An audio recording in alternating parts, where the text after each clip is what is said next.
القدر صفحة عذابي اللي يطويها، وكل قصة حياتي وكل مآسيها، قصة موت مرسومة الصور بيها، مصايب بيها دهري هواي راواني.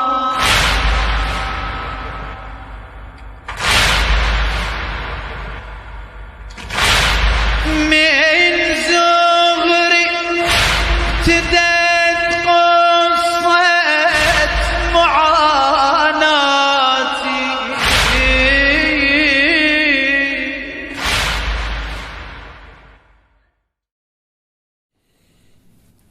أعوذ بالله من الشيطان الرجيم.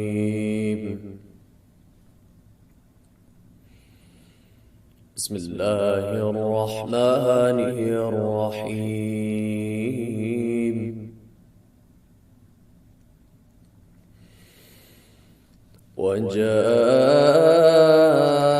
وجاءوا أباهم عشاء يبكون.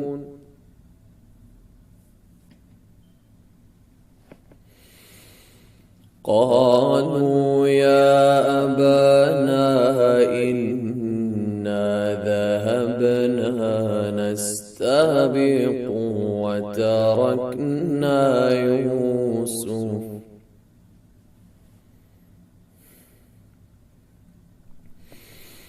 إنا ذهبنا نستبق وتركنا يوسف عند متاعنا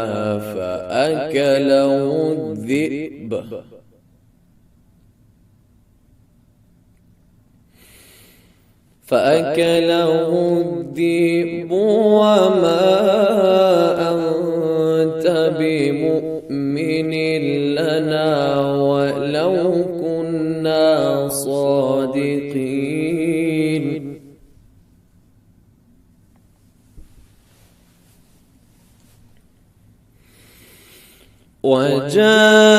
وجاءوا على قميصه بدم كذب قال بل سولت لكم أنفسكم أمرا فصبر جميل والله المستعان على ما تصفون.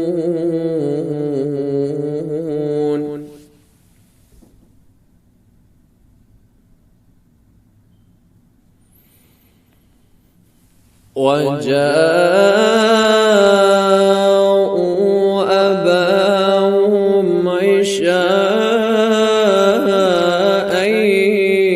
يبكون.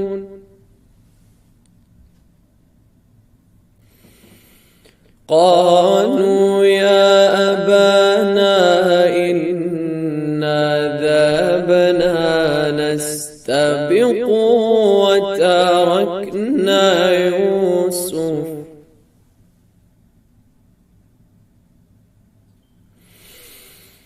يا أبانا إنا ذهبنا نستبق وتركنا يوسف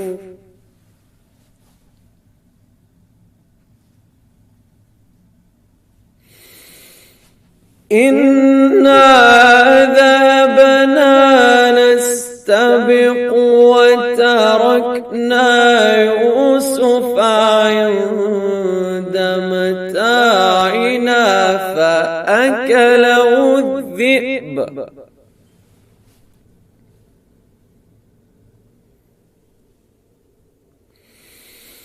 فأكله الذئب وما أنت بمؤمن لنا ولو كنا صادقين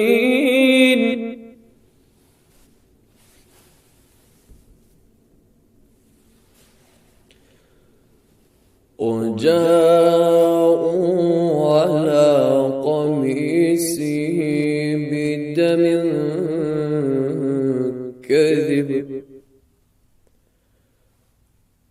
قال بل سولت لكم أنفسكم أمرا فصبر جميل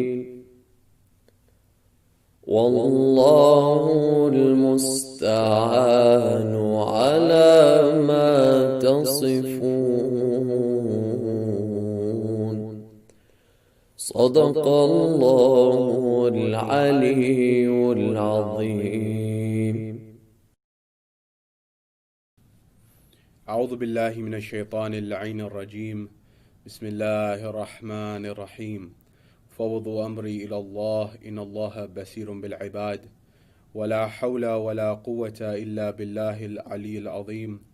حسبنا الله ونعم الوكيل ونعم المولى ونعم النصير، والصلاة والسلام والتحية والإكرام على الرسول المسدد المصطفى الأمجد المحمود الأحمد الذي سمي في السماء بأحمد وفي الأرض بأبي القاسم محمد، اللهم صل على محمد، وعلى أهل بيت الطيبين الطاهرين المعصومين المظلومين المنتجبين الذين أذهب الله عنهم الرجس وطهرهم تطهيرا.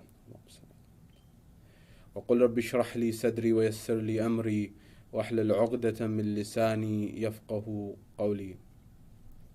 أما بعد، قال الله تبارك وتعالى في كتاب الكريم: بسم الله الرحمن الرحيم. قل لا أسألكم عليه أجرا إلا المودة في القربى. صدق الله العلي العظيم.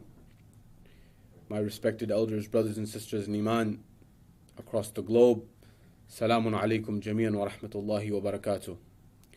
Question: why am I here? Keep that question in the back of your mind. Inshallah, we'll return to it.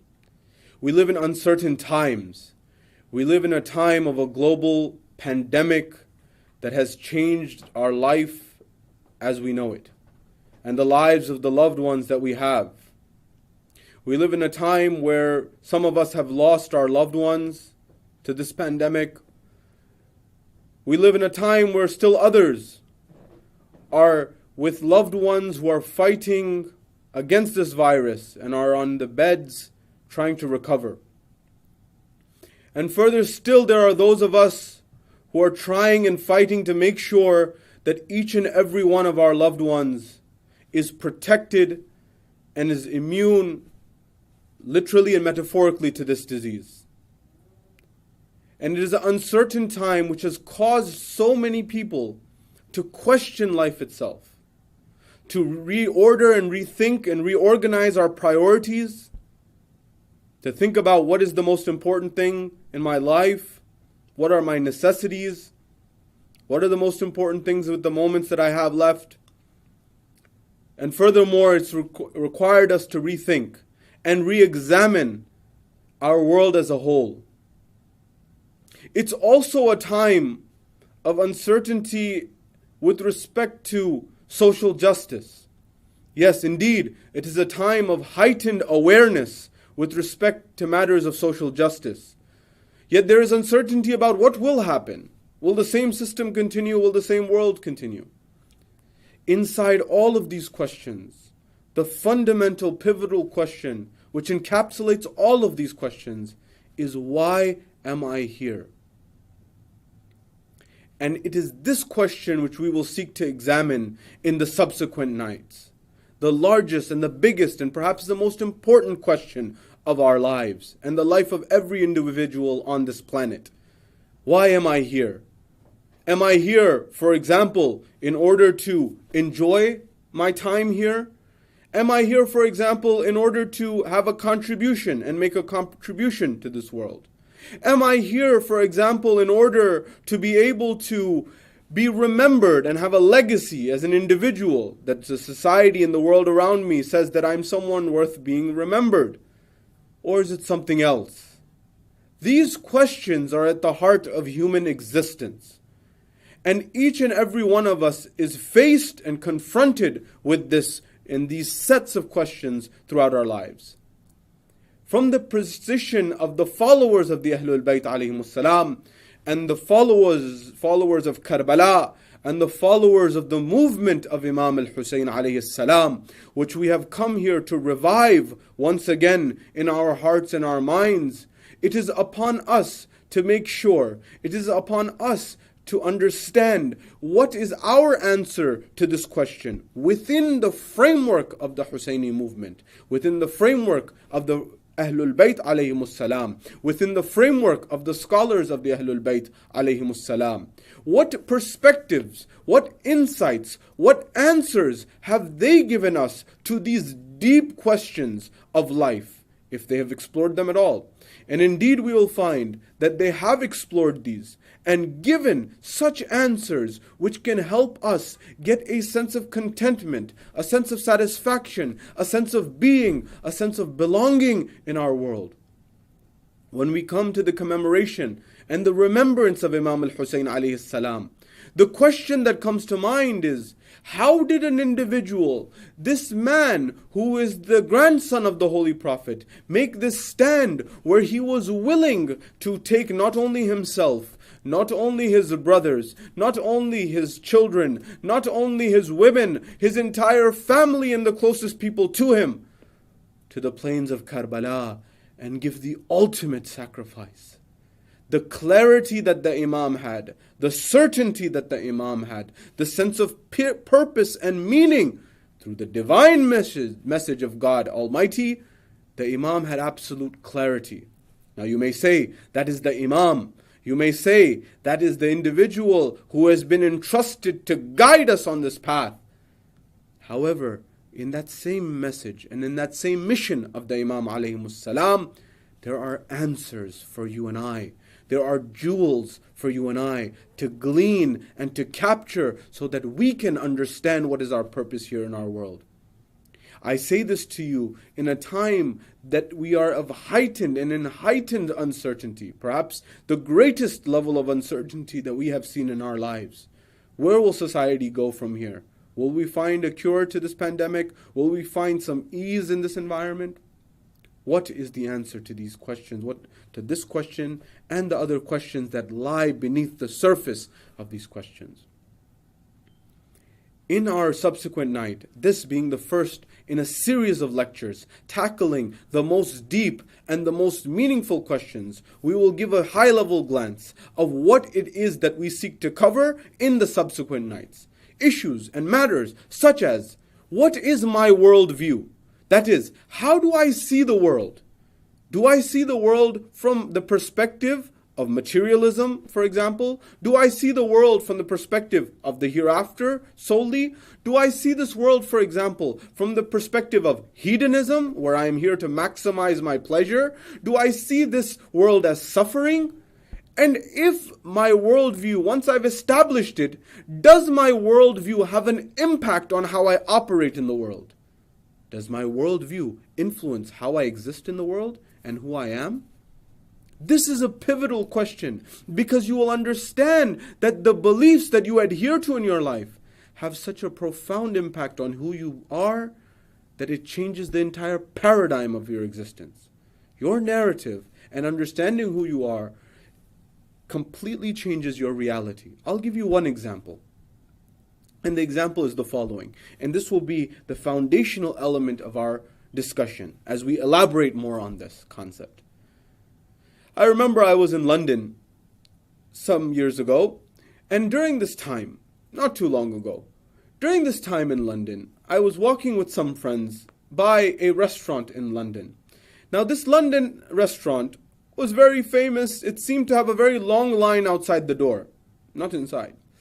Outside of the door there was a queue, as it is known in London, And when we saw this queue, when we saw this line passing by, the person passing by, ourselves, looked inside this very restaurant, and inside and seeing this restaurant, you saw at that moment that there was very, very much empty space. Now bear with me, because this is a metaphor and example for our world. When you notice that there was not many people, the question you're asking yourself, then why this line outside? As if there is no space inside. In fact, it was 2 stories, up and down. Why is it that there are seats available downstairs? And when one looks upstairs, it seems like there are seats open. And yet there's this long line outside. One may say, for example, perhaps there are reservations. Perhaps, for example, there are certain seats that have been reserved by people who have called before. There have been seats that have been reserved by people who have booked well in advance, for example. Perhaps that's one scenario. Or perhaps the owners and the management of the restaurant knows psychology. That is how the human mind works and how the human mind operates. That is, that if you induce scarcity, you are able to change the entire paradigm. You can make something desired by inducing scarcity in it. That is, that these people realize that there's a long waiting line. That means there must be no space. There must be a huge demand for this locality. And hence, they queue up and they line up in order to get a place in it. Now, how does this relate to a worldview? Imagine for a moment you are that individual and you are that personality who doesn't know about the psychology. You don't know about how the world operates. And you just think that because there's a line outside, therefore there must be a situation where there is a huge demand. Your worldview will reflect this idea that you will think that this is a very, very in-demand restaurant. Although it may be a restaurant which no one cares for whatsoever. But those management and those leadership may very well have duped you. They may very well have fooled you into thinking and perceiving that this is all that matters. That this is the most important place and this is the most important restaurant. Not because it has the best quality food. Not because it has the best ingredients. Not because of any of that. But because your mind perceived scarcity and therefore you believe that this is the most important thing. This is, by the way, why precious metals and precious stones, such as diamonds, such as gold, have such value because of scarcity. Sometimes the scarcity is real and sometimes it's perceived. The question is, do you know which one it is? In your life and in your world, if you believe that this world and this life is all that exists, and there is nothing after this life, and that when you die you will annihilate, and you will cease to exist, and there's no hereafter, your actions in this life will reflect that mindset. Your actions in this life will reflect that worldview. Your actions and your being and how you operate in this world will all be based on that paradigm that there is nothing to be after this. Now take the flip side. If you believe that there is a hereafter, if you believe that there is a test, a trial, there is sacrifice to be made, your worldview will be entirely different. You will act with justice on this planet. You will act with fairness on this planet. You will act with equity on this planet. You will work and strive to serve others because you know that that is the right thing to do. You will operate from an ethical framework. You will operate from a perspective that you will be accountable in another realm, in another space, in another environment. You may get away with something here, but in the court of the Almighty, in the court of God, there will be a recollection. There will be something that will be there. That shifts your entire paradigm. The same thing is true in the restaurant example that we just went through. If you believe that that restaurant is important, if you believe that restaurant is scarce, if you believe all of that, at that moment in time, what happens? You will act accordingly. You will make preparations well in advance. You will stand in line for hours on end. This doesn't only happen in restaurants, by the way. This happens in products, consumer products. Without taking any names, there are products in our world that people stand in line for days on end sometimes, sleeping the night away in order to be the first in line to get that product. Why? Is it necessarily because it's better technologically? Not necessarily. There's perhaps much better things technologically that you can spend your time and effort and resources in getting. But you have a worldview that tells you that that is the most important thing, that you need to dedicate time and effort to be able to get there and have that device first. What's your priority in life? What's the most important thing in your life? Ask yourself that and really reflect in the next subsequent nights. What was the most important thing to the Ahlul Bayt alayhimus salam? What was the most important thing to Imam al-Hussein alayhi salam? Did Imam al-Hussein alayhi salam not love his children? Did he not love his family? Did he not love the people in his life? Okay, you may say Imam al-Hussein alayhi salam is too high. I agree with you. What about his companions? What about those people who gave their life on the plains of Karbala, in the tragedy of Karbala? Did they not love their loved ones? Did they not love their families? Did they not love their children? Yet they put everything on the line.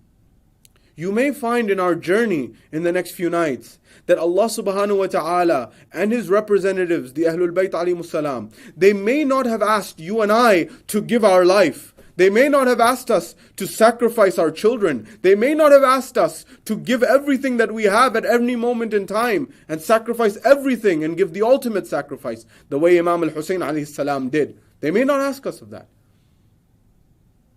But there may be something else that we have been asked of. Us, in this life, in 2020, in the West, in Europe, in North America, and across the globe. Quran al-Majid wal-Furqan al-Hamid says, لَن تَنَالُوا الْبِرَّ حَتَّى تُنْفِقُوا مِمَّا تُحِبُّونَ لَن تَنَالُوا الْبِرَّ. This term, lan, in the Quran al-Majid wal-Furqan al-Hamid, whenever this term is used, it is a term of finite nature that will never happen, an impossibility. That Musa alayhi salam, Moses is on the mount and he says, my Lord, my Creator, I want to see you. And the response comes from the Lord. Musa, Kalimullah, the one who has the ability to speak to Allah subhanahu wa ta'ala. The response comes from the Lord. Musa, lan tarani, you will never see me. It will never happen. Try as you might. Infinity may pass, time may pass, you will never see me. That same term is being used here in the Quran. لَن تَنَالُوا الْبِرَّ حَتَّى تُنْفِقُوا مِمَّا تُحِبُّونَ. You will never obtain, you will never achieve, you will never get what? Righteousness in your life until what? Until you give away that which you love. The Quran is telling us, the Word of God, that you'll never attain it. Your family, your loved one, you may have to give something away. And in that giving away, you will achieve righteousness. You will attain what you are seeking in your life. Therefore, sacrifice, trial is an element of life. But I want to give you hope. And in these subsequent nights, we will be studying it from the domain primarily of the Quran, the Word of God, and also the ahadith and the traditions of the Ahlul Bayt alayhimus salam, because these two are our guiding compass in life. That is, when we are lost, they tell us where our direction is. But we won't stop there. We live in a modern world. We live in an increasingly complex world. So we will also be discussing modern psychology. We will be discussing modern philosophy and the applied aspects of philosophy in the last several hundred years and how they can help us understand the uncertainty of our world. We will be understanding from the psychology how our mind works, from philosophy how the thought works, how logic works, and what I should be focused upon. But we won't stop there. We'll actually delve into these dynamics to understand questions such as doubt. What is doubt? And why is doubt so important? And why doubt can have a positive element of our life, and how doubt unanswered can be the element which destroys our life. And how important it is in our world. You see, we live in a world of uncertainty, but we also live in a world of doubt.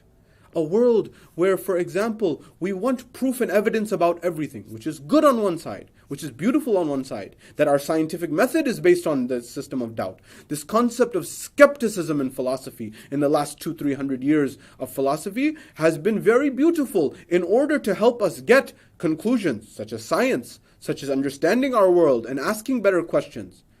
But there's another aspect of doubt. That aspect of doubt is doubt which is remaining unanswered. That when I ask one question, it takes me one question to put doubt in someone's mind. For example, where does this khums money go, for example, someone may ask. It sounds, the question is leading as a loaded question to put doubt in the mind of the person. You have the right to ask the question, no doubt, no problem. But also seek out the answer. How do I know God exists? Excellent question, which we'll explore in the subsequent nights. But before that, you have to wonder, that doubt, that question, if it's unanswered, it can be your downfall as a human being. Because when questions add up and accumulate with doubt, without them being answered, what ends up happening is they stack up until it becomes the straw that broke the camel's back. That one small question added on top of layers of questions leads you to say, I don't have any time for this religion. Islam, Ahlul Bayt? No. Islam altogether? No. I'll try to find another religion. Oh, no, not even another religion. I'll try to go to agnosticism. No, I'll try to go to atheism. And this is becoming a challenge with many people, young and old alike. How many young people who go off to university, who go off to a professional career, and afterwards religion is no longer on the main focus, it is on the peripheries. How do you answer that? How do you deal with that? How do you cope with that environment? How do you work with this environment? What is the answer to these big questions of life? And how did the message of Imam al-Hussein alayhi salam answer? Because Imam al-Hussein alayhi salam, if you remember nothing, remember this. Imam al-Hussein alayhi salam was an individual who had absolute certainty. He had absolute certainty and he was not plagued with doubt. Yes, doubt can be beneficial if it is answered by the Quran, if it is answered by the Ahlul Bayt, if it is answered by the scholars of the Ahlul Bayt alayhimus salam.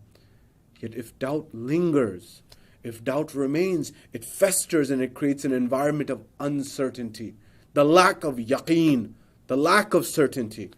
And it leads a person to feel discontent in life.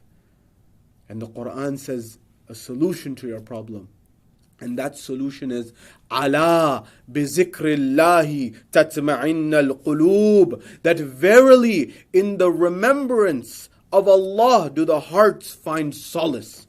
Verily in the remembrance of God, the dhikrullah, will you find your tranquility and your peace. I say this in a time and an environment where study after study, research study after study, from psychologists, from economists, from experts in the field of human development of the mind, have said that as our world is increasing and progressing economically and in terms of material prosperity, our hospitals are getting better. For example, our institutions are getting stronger and better. In this environment, where, for example, healthcare, wealth, income, everything's increasing, human happiness is declining and decreasing. How can it be? I thought that happiness is in wealth. I thought that happiness is in economic development. I thought that happiness lies in having more money. Yet the science is showing that that is not the case. Is that to say that we should not strive to develop ourselves? Is that to say that we should not strive to increase prosperity? No, not at all.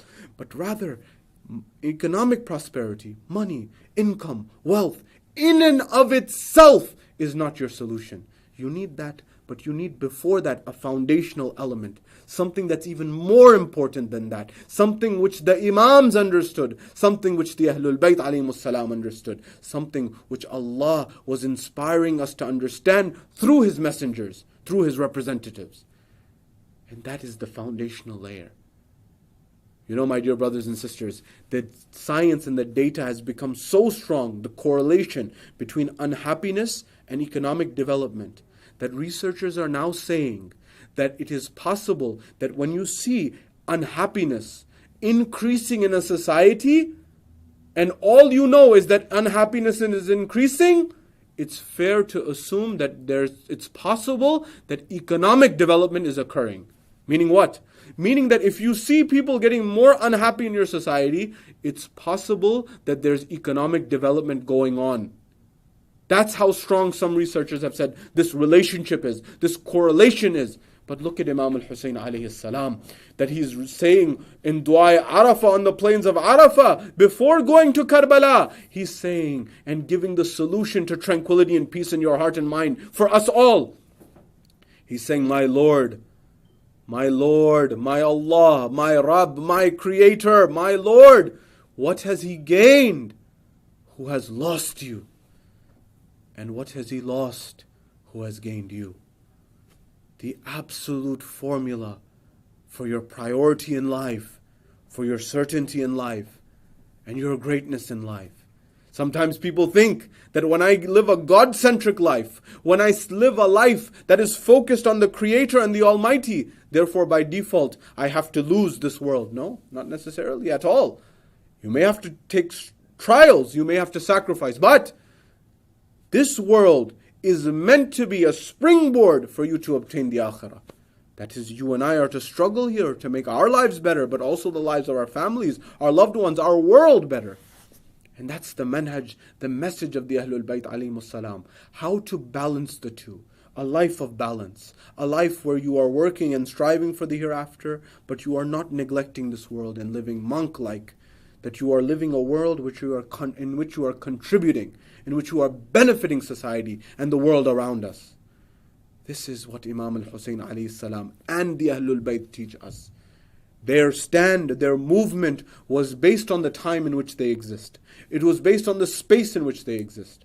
I tell you this because philosophers and scientists have said that your thoughts, your worldview, your narrative is not necessarily based on your own thoughts. What are they based on then? They are based on your time and your space. They are based on the environment and the time in which you exist. The views and the thoughts of somebody who lives in, for example, 1600s China is very different than the thoughts of someone who lives in Dearborn in 2020. That worldview shifts drastically. The stand of the Imams of Ahlul Bayt was also based on the time and space in which they existed. Imam al-Hussein alayhi salam's stand was necessary for that time and space. What Muawiyah had done and what culminated with the wretchedness of what Yazid had done, it required a stance from an infallible, immaculate Imam. But at the same time, had Imam al-Hasan alayhi salam been right there, he would have done the same. Had Imam al-Sadiq been where Imam Hussein was, he would have done the same. And had Imam Hussein been where Imam Sadiq was, he would have done what Imam Sadiq alayhi salam did. Therefore, you and I understand that we must not only understand the manhaj of Imam al-Hussein alayhi salam, although that is of the utmost importance, we must understand that that mission and that stand is not separated from the stands of the other Ahlul Bayt and the other immaculate ones. With this we turn our hearts and our minds before Karbala, and welcoming the nights of Muharram, we turn our hearts and our minds towards Medina in the time of Rasulullah. We are told that Ayman has been crying the whole night. And the neighbors, they come and they send a message to Rasulullah. They say, Ya Rasulullah, Ayman has been crying the entire night. She has been weeping. And at that point in time, Rasulullah summons her and says, Ayman, what is the matter? Why have you been crying the whole night away? She said, I saw a very disturbing dream. Rasulullah knows, but he's asking for you and I to relay the message. What is it? Why is it that you cry in this way? What did you see in your dream? Tell me. She began to say, Ya Rasulullah, it was a very devastating dream. I saw that a piece of your limb had been cut and it had been thrown into my vicinity, into my home. Rasulullah, he said, this is a good dream. It's a blessing from God. He said, what? He said that I will have a son, a grandson, through my daughter, and you will bring this grandson to me. A few days passed, we are told, and the birth of the blessed son or the blessed grandson occurred in the house of Ali and Fatima. At that point in time, Ayman brought this child and said, Rasulullah enters onto the house and he says, bring unto me my child. And when he says, bring unto me my child, we are told at that moment in time, he is told that this child has not been washed, he has not been given the ceremonial ablution, he has not been given the washing. He says that this child, you will wash him, he has been washed by the Almighty, he has been cleansed by the Almighty. At that point in time, he began to see his beautiful child, his grandson, who he called his own son. And he began to hug him. Hussein, the name we are told can roughly be translated as little beauty. This Hussein who he names himself, he begins to see him and he begins to hold him in his hands. And he begins to weep as he smiles. He smiles and then he weeps. Fatima al-Zahra, the mother who has given birth to this child, begins to see this. Imagine you're a mother and imagine that you've just given birth. It is very normal for a grandparent to smile when they see a grandchild. But why these tears? At that point in time, Fatima al-Zahra, she says, my father, why is it that you weep? I see that you smile, but why do you weep? At that time we are told that Rasul al-Azam, the Holy Prophet, says, Fatima, have a seat. Amir al-Mu'mineen is there in the vicinity as well. Have a seat. And they sit down. And he says that I smile because of this jubilant young boy, but I cry because of what Jibreel has told me and what Jibreel has descended and he has conveyed unto me. At that point in time, we are told that Rasulullah, he begins to say that my grandson Hussein, he will do a great service to Islam. He will protect this deen. He will protect this religion. But it will come at a great price. It will come at the price of a sacrifice which this world has not seen before. It will require a massacre to occur, and it is one that only the most select of Allah's creation is willing to accept. None other than Hussein, your son Hussein.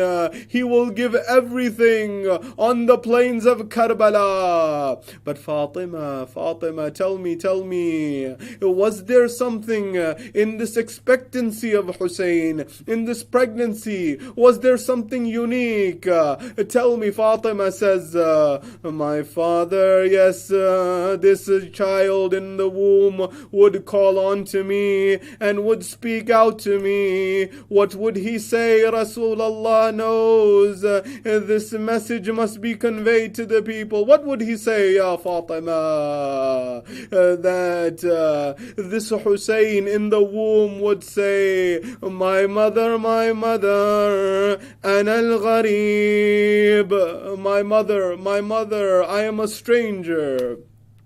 Fatima, would he say anything else? At that point, Fatima would say, yes, he would say, my mother, ana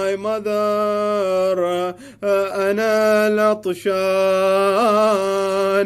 my mother, I am thirsty. That imagine for a mother to hear these lines and these words from a child who's in the womb. But this is not an average child. This is not a normal child that you would expect. At that moment, Imam al-Hussein is telling the world who he is. And then Fatima al-Zahra, she felt this affinity to this child, and Rasulullah, his eyes are filled with tears. He says, Fatima, your son Hussein, my grandson Hussein, he will be slaughtered on the plains of Karbala. 3 days, no food, no water. He will die in a strange land and he will be martyred. But the question on the heart of Fatima and on every mother's heart, Ya Rasulallah, will you be there? Fatima, I will not be there. Ya Rasulallah, will Ali be there? Ali will not be there. Ya my father, will I be there? Will Fatima be there? Fatima, you will not be there. Then who will cry for my son Hussein? Rasulallah says that Allah will give rise to a nation, Allah will give rise to a community whose elders will cry for Hussein's elders, whose youngsters will cry for Hussein's youngsters, whose men will cry for Hussein's men, whose women will cry for Hussein's women, and then this memory will be remembered until the very end of time. Fatima, this is the promise of Allah. The shroud of a familiar man on you beckons, and the new moon's crescent with my blood it darkens. I see a flame in the heart, it awakens. At the sound of wailing children, this heart weakens. As approaches the horizon of my 10 days, the pangs of grief on hearing my name on you praise.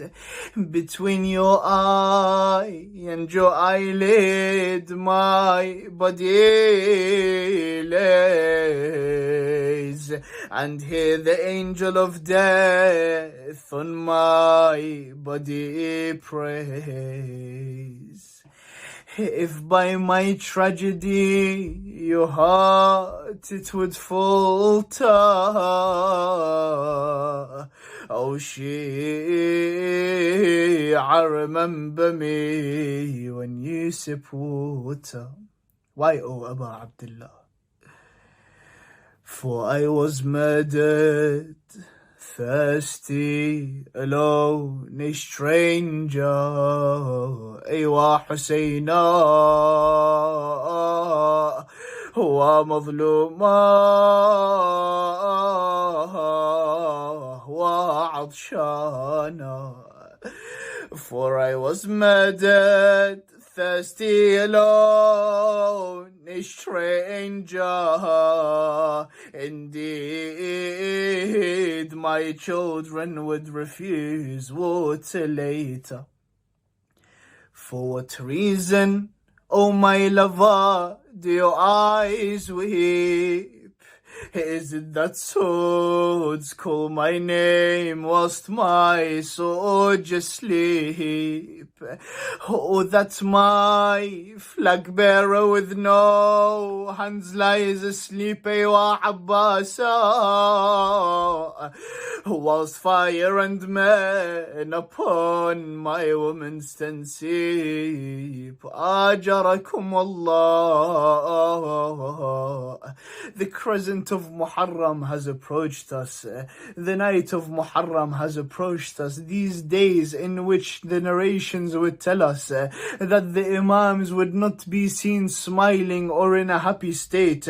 They would be seen in states of grief. Ajarakumullah. In other narrations we find that in fact throughout the whole year they remember Abu Abdullah al-Hussein. They remember the tragedy of Abu Abdullah al-Hussein. They remember the tragedy of the women who were taken as captives. Ajarakumullah. In narrations we have that Imam Zainul Abidin, for the years after Ashura, every time that food would be brought to him, he would mix it with the tears that flow from his eyes. Ajarakumullah, our Imams would hold majalis throughout the whole year. Not only would they hold these majalis, but these majalis have a great blessing. Yes, they have the blessing of the attendance of Fatima to Zahra, who looks for these majalis, who attends these majalis, inshallah, crying for her son who was slaughtered. In one narration, In one narration, one of the companions of Imam al-Sadiq, he would ask him, I haven't seen you for a while.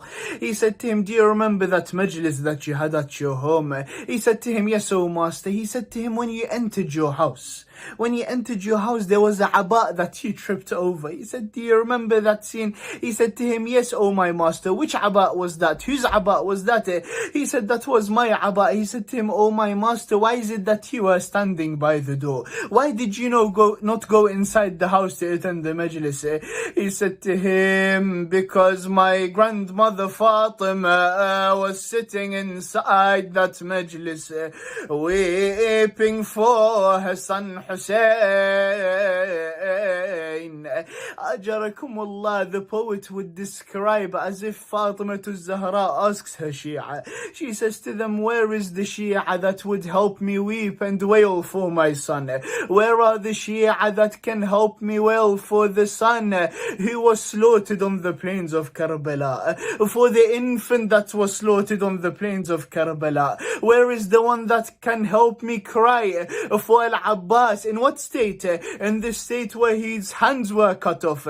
In the state where an arrow would hit his eye. وين اليواسين يا شيعة على حسين ولاده ورضيعه وابن والده عين الطليعه والله عباس شفنا يا قطيعه.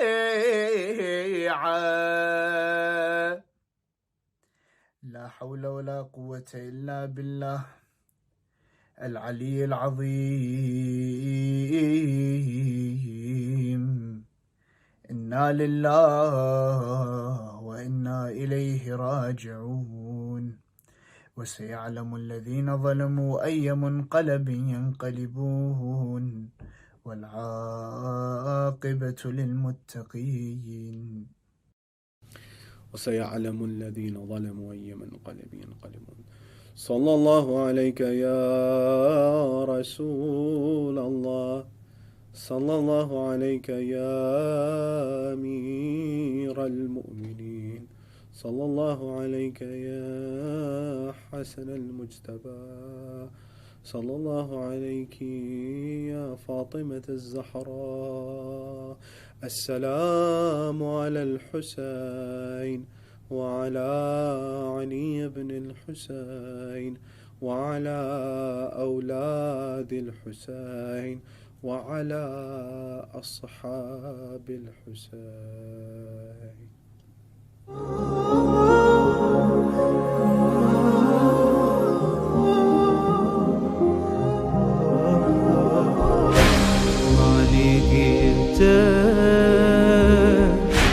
طولي الليل خلص الحيل عيوني ذبلها السهر، عيوني ذبلها السهر. أني كل ليلة انتظر وجهك اشتاق، تدري ما أحمي البعد يذبحني ضاق. انتظر رسمك